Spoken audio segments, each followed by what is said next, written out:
আজ নবান্ন অভিযান। আজকে আরো একবার পথে নামছে জনতা এবং তাদেরকে আটকানোর জন্য আগে থেকে একেবারে যুদ্ধের প্রস্তুতি নিয়ে ফেলেছেন পুলিশ আধিকারিকরা। আর এখানে তো সবচেয়ে বড় একটা প্রশ্ন যে এ রাজ্যে বিচারের দাবিতে প্রতিবাদ করতে চাইলে তখনই কি ব্যারিকেড আর লাঠি জোটে? দেখুন।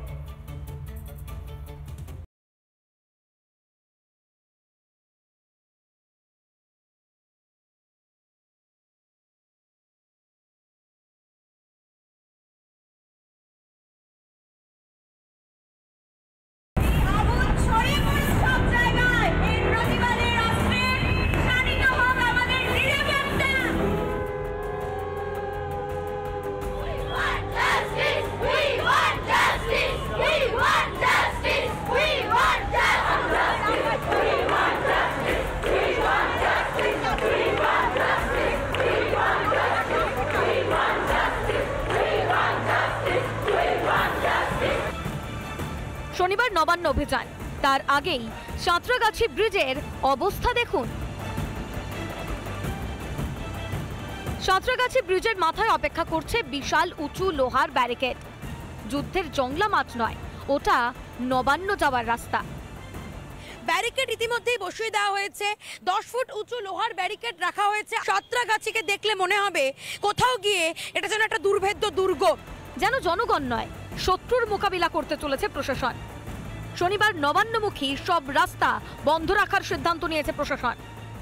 স্ট্যান্ড রোড থেকে হাওড়া ব্রিজ ওঠার মুখে রাখা হয়েছে বিশাল বিশাল বাঁশের সমস্ত ব্যারিকেড। এই স্ট্যান্ড রোড থেকে হাওড়ার মাঝামাঝি অংশে সেখানে কিন্তু এই বাঁশের ব্যারিকেড রাখা হবে। 500-র বেশি ফোর্স মোতায়েন থাকবে এই স্ট্যান্ড রোডে। নীলবাড়ি অভিযান ঠেকাতে কোন কোন রাস্তায় নজরদারি? স্ট্যান্ড রোড এমজি রোডের সংযোগস্থলে 10 ফুট উঁচু স্টিলের ব্যারিকেড বসানোর সিদ্ধান্ত। খিদিরপুর এজেসি বোস রোডেও কড়াকড়ি। বন্ধ থাকবে দ্বিতীয় হুগলি সেতুতে ওঠার সব রাস্তা। এর ফলে প্রশ্নের মুখে প্রশাসনের ভূমিকা। বিচার তো অবশ্যই দরকার। ব্যারিকেডগুলো দেওয়া কি দরকার ছিল? এটা পুলিশের অমানবিকতা, এটা অমানবিকতার পরিচয়। এটা পুলিশ তো আর পুলিশ নেই এখন। পুলিশ তো অসামাজিক কাজকর্মের দিকে লিপ্ত। অবশ্যই সমর্থন করি, অবশ্যই সমর্থন করি। তাহলে কি সত্যিই কিছু লুকোনোর আছে? নইলে এত ভয় কেন? মমতা ব্যানার্জি প্রতিবাদকে ভয় পাচ্ছেন। উনি চান না তার পার্টিতে কেউ প্রতিবাদ করুক, সরকারে কেউ প্রতিবাদ করুক, পশ্চিমবাংলায় কেউ প্রতিবাদ করুক। সেই জন্য গায়ের জোরে আটকে দেওয়ার চেষ্টা। অভয়ের মৃত্যুর দায় এড়িয়ে কি পার পাবে সরকার?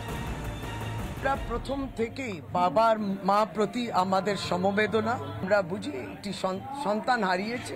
ওই রকম কর্মকাণ্ডের সঙ্গে যারা রাজনৈতিকভাবে ফায়দা তুলে রাজনৈতিক আন্দোলন কিংবা ইত্যাদি করার চেষ্টা করেছে, সেটা হওয়া উচিত। সন্তান হারা মা বাবার প্রতি যদি সত্যি সমবেদনা থাকতো তাহলে কি টাকার টোপ দিতে পারতেন? প্রশাসনের উপরে আমাদের আস্থা নেই। শুধু পুলিশ নয়, মুখ্যমন্ত্রী নিজেও আমাদের টাকার অফার করেছেন এবং পরবর্তীকালে আমাদের 4 কোটি টাকা দেওয়ার প্রস্তাবও এসছে। তাছাড়া শনিবার তো কোনো রাজনৈতিক অভিযান নয়, তাহলে কিসের ভয়? অভয়া কি বাংলার মেয়ে নয়? অভয়ার পরিবার কি বাঙালি নয়? পরিযায়ী শ্রমিকদের নিরাপত্তা নিয়ে ভাবিত মমতা, অথচ বাংলাতেই নিরাপদ নয় বাঙালি। বাংলার মানুষের নিরাপত্তার কথা আর কবে ভাববেন মমতা বন্দ্যোপাধ্যায়? এলিনা ভট্টাচার্যের রিপোর্ট, রিপাবলিক বাংলা। নানা ধরনের কন্টেন্ট দেখার জন্য লাইক করুন, শেয়ার করুন আমাদের ফেসবুক পেজ, সাবস্ক্রাইব করুন আমাদের ইউটিউব চ্যানেল।